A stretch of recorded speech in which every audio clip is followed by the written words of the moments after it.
RCF.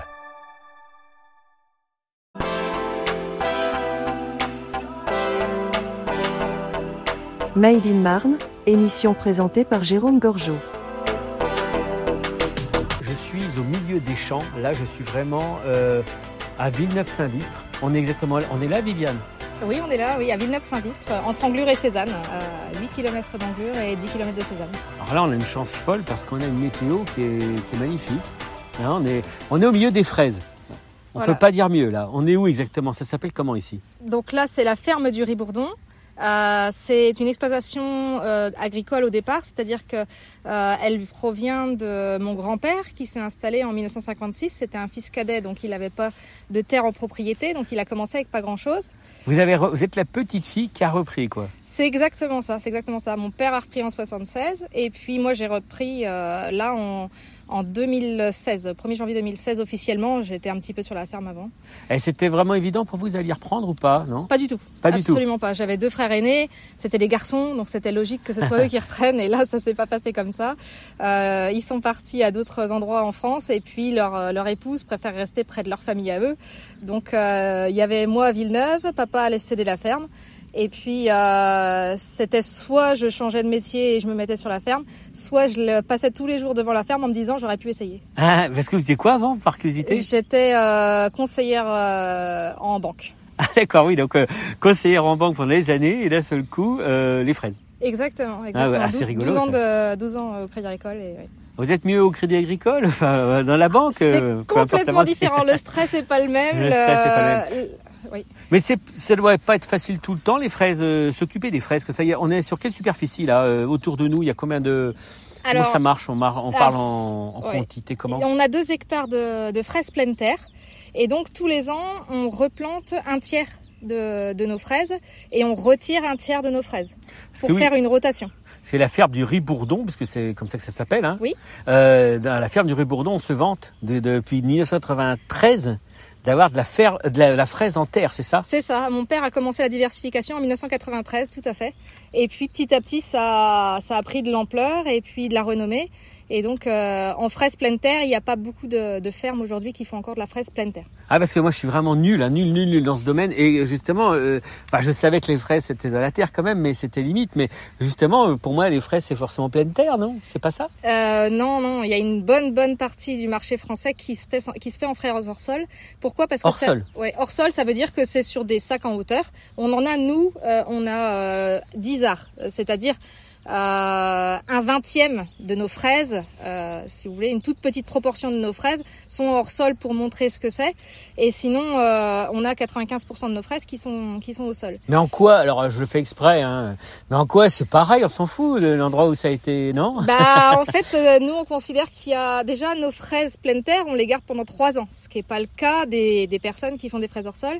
Et même nos fraises hors sol, on va les replanter en terre pour qu'elles redurent 2 années supplémentaires. C'est quoi? Alors, évidemment, je me doute de la réponse. C'est quoi? C'est le goût qui est différent? Pour nous, c'est le terroir. Ouais, c'est le terroir. Il y a une grosse différence selon nous le fait qu'il y a un contact entre la terre et la nature. Il y a de l'herbe dans les allées, comme vous pouvez le voir, même des fois un peu trop, ça pousse vite. Oui, c'est vrai. Il faut tondre régulièrement. Ouais. On est en pleine nature et c'est pas une histoire il y a les vers de terre qui sont en contact, il y a tout des micro-organismes qui sont présents tout autour de nos fraisiers. Ce que vous me dites, c'est que les fraises que faisait votre grand-père dans les années 50, c'est les mêmes qu'on a aujourd'hui en 2024. Alors mon père en 93 a commencé avec mon grand-père. Oui, mon grand-père n'avait pas commencé les fraises. Il n'avait pas commencé les fraises, c'était quoi? C'était les champignons, c'est ça? Il y a les champignons, c'était ça. Les champignons, c'est moi qui les ai démarrés aussi. C'est vous aussi. Oui, c'est ça. Mon grand-père était en grande culture et d'ailleurs moi-même je suis en grande culture. La fraise, c'est la diversification qui nous prend plus de moitié de notre temps. Mais on a 120 hectares d'autres choses, hein, du maïs, blé, luzerne, racines d'endive. Vous êtes bien occupé, quoi, oui, dans l'année. C'est ça. Mais en ce moment, vous m'aviez dit, il faut qu'on se voit là parce que c'est les fraises. C'est en ce moment. Exactement. C'est la période des fraises. C'est exactement. Ça vient juste de démarrer. On a donc tout le mois de mai, un beau mois de mai pour la période des fraises qui sont abritées pour l'instant. C'est-à-dire qu'on fait de la fraise pleine terre sous tunnel. Ensuite, à partir de dernière semaine de mai et 2 premières de juin, il y aura la libre cueillette, c'est-à-dire que les gens pourront venir pour payer un petit peu moins cher, cueillir eux-mêmes leurs fraises et puis faire leur confiture. Ça marche beaucoup ça, les gens, cette habitude? La libre cueillette est sympa, oui. Et puis c'est une ambiance différente. Il y a le côté convivial dans les rangs et puis les gens sont curieux, posent des questions comme vous et puis. Moi c'est normal, j'ai un micro dans la main. Mais alors c'est assez marrant. Qu'est-ce qu'on dirait de vos fraises à vous? Un petit peu. Est-ce qu'elles ont alors bon, bien que on sait comment elles ont été cultivées, mais qu'est-ce qu'elles ont de particulier? Elles ont un petit goût particulier, elles ont une on pense que le fait de faire de la fraise pleine terre fait vraiment la différence et qu'au niveau goût, les personnes s'y retrouvent. C'est vrai que c'est beaucoup plus compliqué parce que on doit désherber 6-7 fois par an à la main. À la main. Pas de désherbant dans ce champ-là. Pas de désherbant et au niveau insecticide, on peut avoir recours à un insecticide qui est homologué agriculture biologique, mais comme on a des ruches à bourdon qui sont à même nos fraises, que je vais vous montrer après, aucun non plus insecticide autre que homologué agriculture biologique ne passe dans ce genre-là, quoi. Alors tiens, montrez-moi un petit peu, on va essayer d'avancer, on va faire du journalisme de terrain là, alors là on se penche. On est sous la serre, hein, c'est ce que vous appelez un tunnel, je suppose. C'est ça, c'est un tunnel. Parce qu'en fait, une serre, souvent, elle reste en place d'une année sur l'autre et ça va être des structures beaucoup plus denses. Nous, on les démonte, tous les ans, on démonte moitié de nos serres, et de nos tunnels, pardon. On démonte moitié de nos tunnels et on doit les remonter. Parce que comme le terrain, on fait une rotation pour que la terre ne s'épuise pas et que les fraises puissent bénéficier d'une rotation. Du coup, voilà, c'est des tunnels, c'est un peu plus léger. Ah ben on voit déjà des fraises puis des grosses, hein, des belles, hein, elles sont généreuses, hein, elles sont waouh. Donc là encore elles tiennent dans la main, hein. En plus là bien la main. Hein. Ben, souvent les premières sont plus grosses que les suivantes et puis après selon les variétés, mais c'est vrai que cette année, vu qu'il y a fait froid, on va avoir des fraises un petit peu plus grosses parce qu'elles ont attendu pour mûrir. Et donc, une fraise qui attend, au lieu de mûrir, elle grossit. Donc, d'accord. C'est pour ça que cette année, normalement, les fraises sont un peu plus grosses avec le froid. Ah bon, donc ça vaut d'autant plus le coup d'acheter des fraises. Exactement. Mais alors la fraise, ça demande quoi la fraise elles sont belles vos fraises, oui, c'est beau à regarder là. Qu'est-ce que ça demande comme qualité? Je pose souvent cette question, mais comme qualité pour les cultiver, il faut quoi? Alors nous, première chose qu'on cherche dans les fraisiers, c'est des variétés rustiques. C'est pour ça que par exemple la Cléry, c'est une variété qui se plaît beaucoup dans nos secteurs. Vous voyez là, il manque pas un seul plant de fraisier. Les fraisiers, il y a pas un seul trou, il faut que la variété soit rustique, mais aéré en même temps. Voilà, la variété soit rustique pour qu'elle résiste au temps. On veut que la fraise puisse durer au moins 3 ans. Donc là, on est en train d'ailleurs de supprimer certaines variétés qu'on faisait depuis longtemps, depuis mon père, depuis 93, parce qu'elles sont de moins en moins rustiques. Je pense que certaines variétés s'épuisent, hein, ça peut... Rustique, ça veut dire quoi exactement? Ça veut dire qu'on va garder des plants beaux et verts pendant 3 ans. Ah oui, c'est important. Donc ça vieillit bien, quoi. Ça vieillit bien et donc du coup, il résiste au temps, il résiste au climat en fait, au climat. Justement, l'époque, vous êtes encore jeune, mais vous avez quand même vu le climat évoluer au fil des ans. Et je dirais, est-ce que les fraises, elles en pâtissent? Est-ce que on n'a plus la même météo qu'on était gamin, quoi. Hein. Alors c'est même pas quand on était gamin. Nous, avec mon père, on a remarqué depuis que je me suis installée, mais bon, ça c'est, il y a tous les ans, ça c'est une météo exceptionnelle. Enfin, on réentend ça. Il y a eu des années où il pleuvait tout le temps pendant les fraises. Il y a eu des années là, il a plu tout l'hiver. Il a plu l'équivalent là en 6 mois de ce qu'il doit pleuvoir en un an. Donc j'ai 3 champs qui sont encore inondés et que je peux toujours pas semer en maïs. Par exemple. Là ça inonde les champs là. Voilà. Nous en fraises, le souci qu'on va avoir, c'est les gelées tardives. Il y a de plus en plus de gelées tardives. Alors cette année, c'est a priori pas le cas parce que c'est tellement couvert pour la pluie et par les nuages qu'on n'a pas eu ces gelées tardives. Donc là, on a préservé les fleurs. Mais ça faisait 3-4 ans de suite qu'on avait beaucoup de gelées de fleurs de fraises parce qu'elles intervenaient au mois d'avril, mais des gelées à -6. Donc quand on a une gelée à -6 au mois d'avril, pour nous, c'est un peu cata.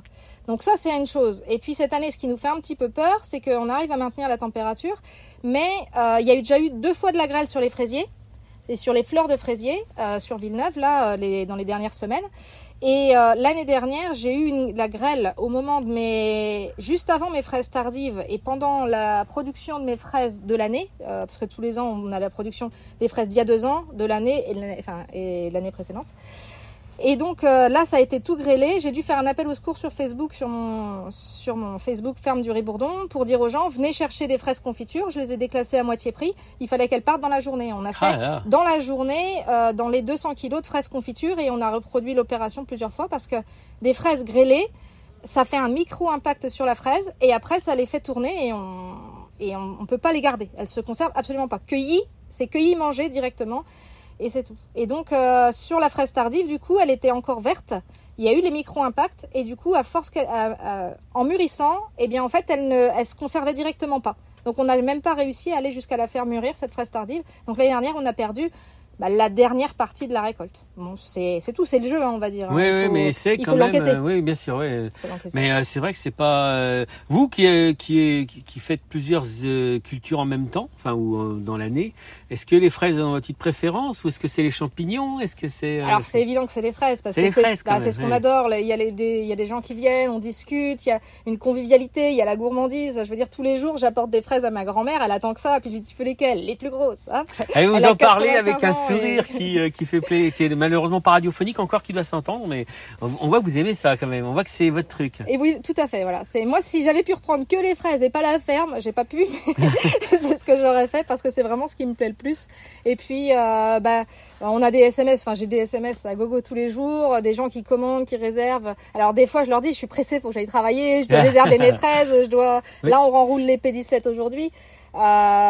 Mais j'essaye toujours d'être disponible pour les personnes, et puis de trouver un créneau dans la journée pour pouvoir répondre à chacun. Il y a un truc avec la fraise, quoi. Il y a un truc lié peut-être à l'enfance ou à la famille, peut-être. Moi depuis 93, donc j'avais 11 ans quand papa a démarré, et puis à l'époque on mettait un petit bungalow, et puis il me dit Viviane, tu fais la vendeuse, tu te débrouilles. Donc à 11 ans je commençais déjà à vendre, j'étais pieds nus, je mangeais ma tartine de confiture en même temps que je vendais mes fraises, et puis je trouvais ça extraordinaire, quoi, cette espèce de liberté. Et mes enfants aujourd'hui, ils sont depuis plusieurs années, enfin les gens les rencontrent, et c'est un peu une autonomie qu'on a quand on est gosse, de dire voilà, moi j'ai la responsabilité de ça et je le fais bien, quoi. Ah oui, donc oui. Je suis fière de mes enfants, et j'étais fière à l'époque de vendre les fraises de papa, et puis d'avoir la responsabilité. Ils partaient et j'étais toute seule pour faire le boulot. Alors, on est déjà à la fin de l'interview. Je m'en doutais que ça passerait très très vite parce qu'on parle des fraises. Bon, voilà. Dites-moi, le Made in Marne, vous y êtes depuis longtemps. Qu'est-ce qui fait que vous avez décidé de rejoindre cette initiative lancée par le Conseil départemental de la Marne? Alors, je trouve que c'est formidable, parce qu'ils ont décidé de mettre en avant le fait qu'il y ait des producteurs locaux, qu'il y ait des artisans locaux, et de dire, la Marne, on est un département qui bouge. Moi, je vois dans le département, il y a plein de collègues qui font de la vente à la ferme, ou qui font de la diversification pour pouvoir survivre en agriculture, parce que malheureusement aujourd'hui, si on diversifie pas, là j'ai 128 hectares, avec 128 hectares, je peux pas faire vivre ma famille si j'ai pas cette diversification-là. Je trouve que le fait de dire, on met en avant toute cette richesse, parce qu'on a toujours l'impression de dire, dans la Marne, il n'y a rien. C'est pas vrai, il y a pas rien. Ah oui, non, c'est faux. L'émission le montre souvent, et moi-même, je le découvre avec beaucoup de bonheur. Et donc, Made in Marne est super, parce que ils mettent en avant, en fait, toutes ces petites âmes qui ont envie de bouger et qui ont envie de montrer aux gens qu'il y a plein de choses par chez nous. Moi, j'incite aussi les gens à faire leur propre racine d'endive, et donc on donne aussi des conseils. Mais il faut que, si chacun, on peut faire une super communauté, et la Marne est un bon terroir pour ça. Donc, oui, là on pourrait finir là-dessus. On va quand même rappeler aux gens où on peut vous trouver malgré tout.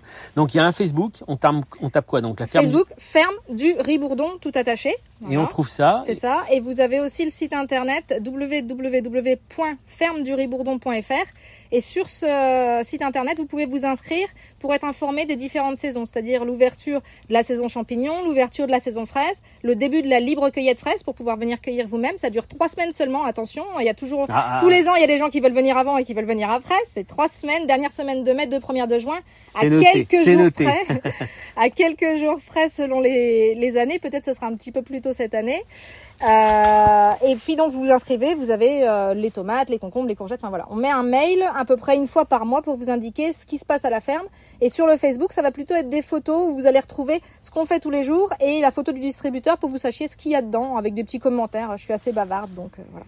Non, mais c'est une bonne nouvelle d'être bavard quand on fait des choses aussi jolies. Bravo à Viviane Houdinet. On est sur les fraises. Elle a ramené sa fraise, si j'ose dire. Le jeu de mots est facile, mais ça fait vraiment plaisir de voir des choses comme ça dans nos territoires. Et puis il y a de l'amour. Il y a de l'amour et il y a de la passion en plus du savoir-faire. Donc bravo Viviane, c'est vraiment super. À très vite. Merci beaucoup. Au revoir.